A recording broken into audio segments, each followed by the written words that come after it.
Mr. Curtis, would you please state your full name for the record? My name is Clinton Eugene Curtis, And where do you reside? Tallahassee, Florida. And what is your profession? I'm a computer programmer.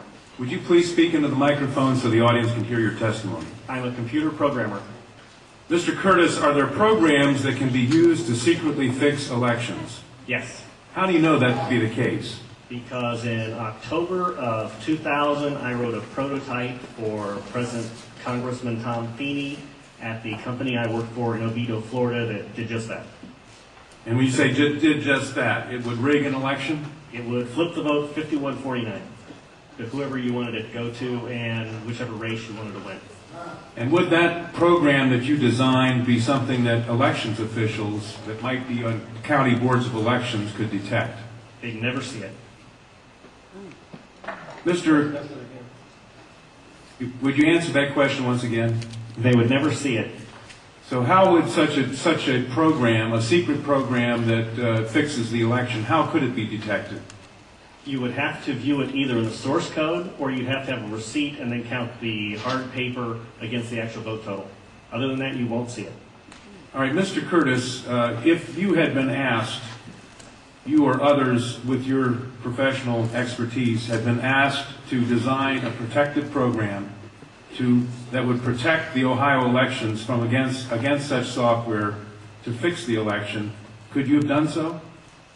If we've been asked to make a program that can fix the election, sure, anybody can do it. No, could you have designed a program or a procedure or a protocol that would have protected Ohio against this kind of rigging?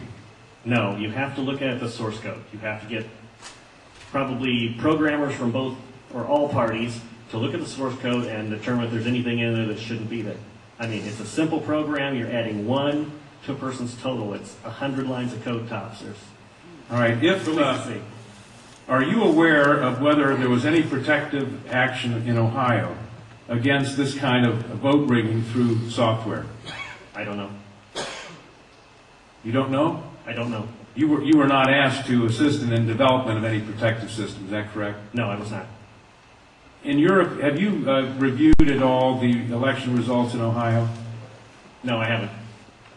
Okay. Given the availability of such vote rigging software and the testimony that has been given under oath of substantial statistical anomalies and gross differences between exit polling data and the actual tabulated results, do you have an opinion whether or not the Ohio election, presidential election, was hacked? Yes, I would say it was. I mean, if you have exit polling data that is significantly off from the vote, then it's probably hacked. And your testimony is under oath? Yes, sir. And the testimony you've given is true? Yes, sir. Who did you say you were asked to prepare? I was asked by Tom Feeney. He's now a congressman. At that time, he was Speaker of the House of Florida, Yang Enterprises, which was the company I worked for, lobbyist, and their corporate attorney. He wore a lot of hats.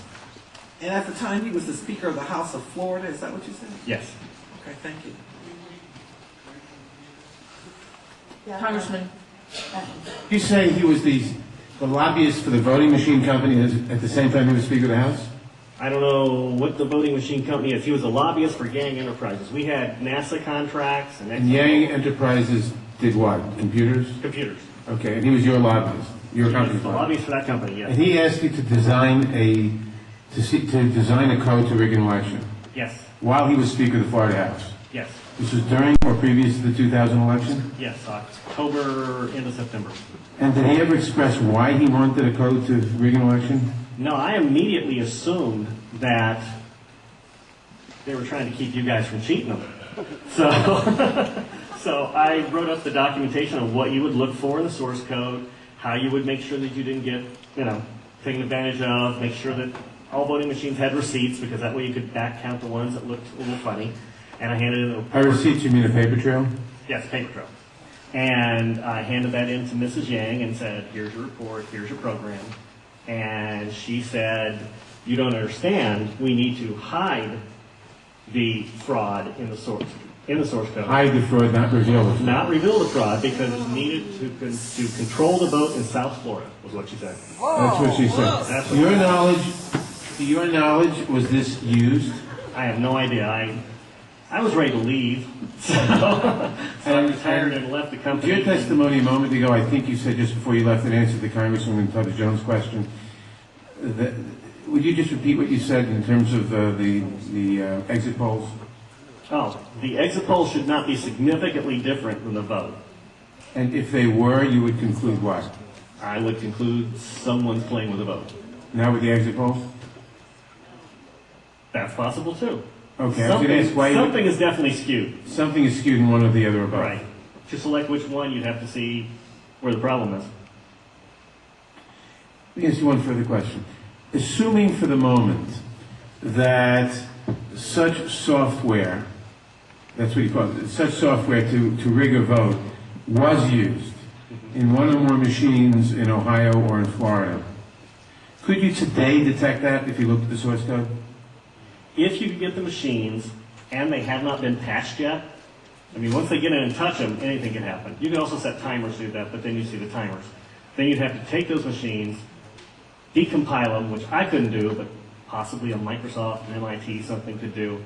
You might be able to see it. You might. Not necessarily. Depends on how good they are at destroying what they had.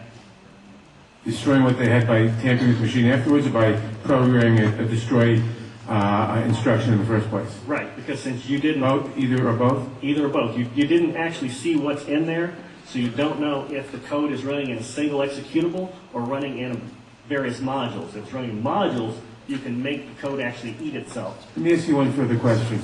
I've been told that people who assume that lots of the election results, or that a large fraction of the election result in any state may have been affected by deliberate fraud in the computer, are paranoid because in order to do that, you'd have to have access to thousands of machines, and that would be readily detectable. To what extent is that true? It depends on the technology you use. If you did a central tabulation machine that fed in, all you'd have to do is set a flag. You set a flag, the central tabulation machine would then flip your vote. So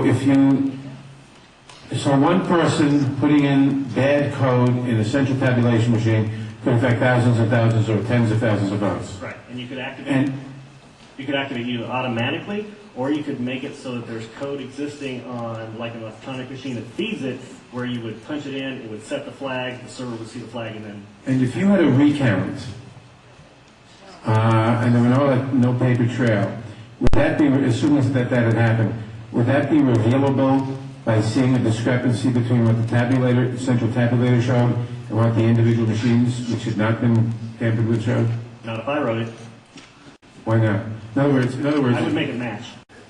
you could work back from the tabulator to the individual machines, so the tabulator would tell the machines to switch their results? Yes, it talks both ways. You can flip it to Congressman, whatever you need. And they actually do talk to each other, the Yes. machines As long and as the it's tabulator. hooked up, as long as it's networked together, they can talk to each other.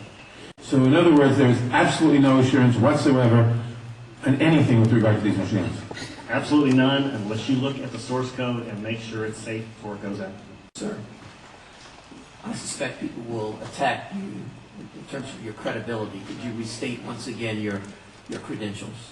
I'm a programmer. I worked for NASA, worked for ExxonMobil, worked for Florida Department of Transportation.